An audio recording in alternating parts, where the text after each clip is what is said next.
O que são limites em matemática? Um conceito que muitos alunos do ensino superior já se depararam ou ainda vão se deparar é o conceito de limite. Sendo tipicamente visto nas disciplinas de cálculo 1 dos cursos de exatas, tais como engenharia, matemática, física, química e etc., este conceito acaba sendo muitas vezes um verdadeiro bicho de sete cabeças para muitas pessoas.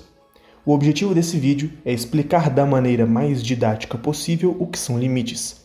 Vale lembrar que para que haja uma total compreensão dos conteúdos abordados nas disciplinas de cálculo 1, é de vital importância que se tenha uma base sólida em matemática básica, principalmente em funções. Em matemática, o conceito de limite é usado para descrever o comportamento de uma determinada função quando a mesma se aproxima de determinado valor de x. Para ficar mais claro, vamos observar como se comporta a função f, definida por f de x é igual a x² menos x mais 2, para valores de x próximos de 2, mas não iguais a 2. Observe que quanto mais os valores de x se aproximam de 2, mais os valores de f de x se aproximam de 4. E neste caso, esse comportamento é observado tanto para valores menores do que 2, quanto para valores maiores do que 2.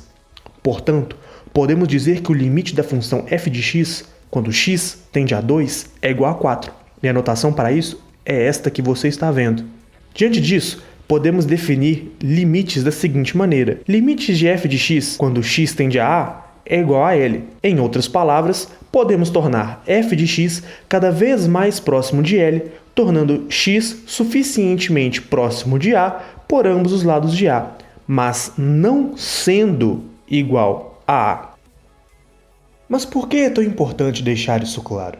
Porque quando estamos calculando o limite de f de x, nunca consideramos que x seja igual a A. Na verdade, não precisamos sequer que f de x esteja definida quando x é igual a A, como podemos observar neste exemplo genérico de uma função com uma descontinuidade. Uma curiosidade bem interessante sobre funções que possuem descontinuidade é que, em alguns casos, podemos removê-la seguindo um procedimento extremamente simples. Mas primeiro devemos definir o que é uma descontinuidade removível. Uma descontinuidade em A é dita removível quando f não é contínua em A, mas o limite de f de x com x tendendo a A existe. Espera um pouco. Como eu posso saber se um limite existe ou não? Bom, na matemática está definido que o limite de uma função tendendo a A existe se e somente se os seus limites laterais, ou seja, os limites da função tendendo a A pela esquerda e pela direita, existem e são iguais, como é o caso neste gráfico. Dito isso, para removermos uma descontinuidade, caso a mesma seja removível, basta definir que f de A é igual ao limite de f de x quando x tende a A. Vejamos o exemplo da função g, definida por g de x é igual a x menos 1 sobre x² menos 1.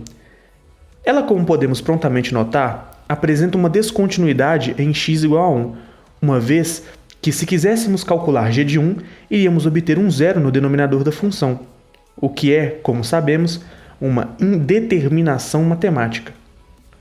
Além disso, também podemos verificar que o limite de x menos 1 sobre x² menos 1, quando x tende a 1, existe e é igual a 0,5. Portanto, a descontinuidade é removível. Após redefinirmos a função g de x, a mesma ficará desta forma, uma função definida por partes.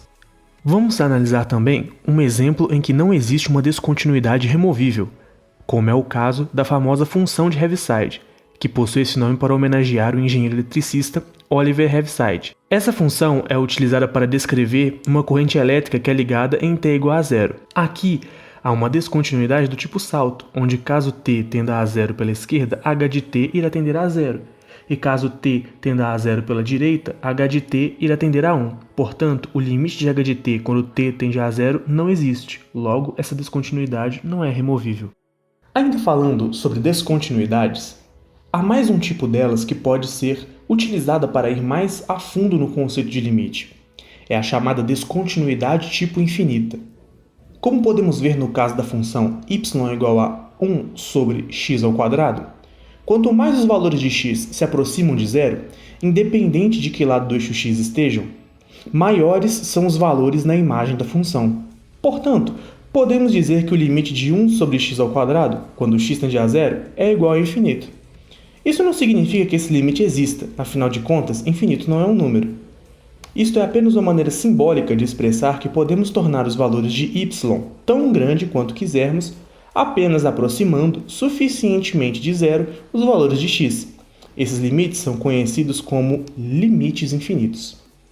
Existem diversos outros tipos de funções que apresentam descontinuidades tipo infinito, algumas bem famosas inclusive, como a função logaritmo natural e a função tangente. Falaremos mais sobre eles em uma outra oportunidade. Por enquanto, isso é tudo. Neste vídeo, não iremos falar sobre técnicas para calcular limites. O intuito dele é apenas discutir os conceitos básicos. Entretanto, se você quiser se aprofundar mais no assunto, recomendo fortemente o famoso livro de cálculo do James Stewart. Foi de lá que eu tirei a maior parte dos exemplos e imagens utilizadas neste vídeo. Um forte abraço e até mais.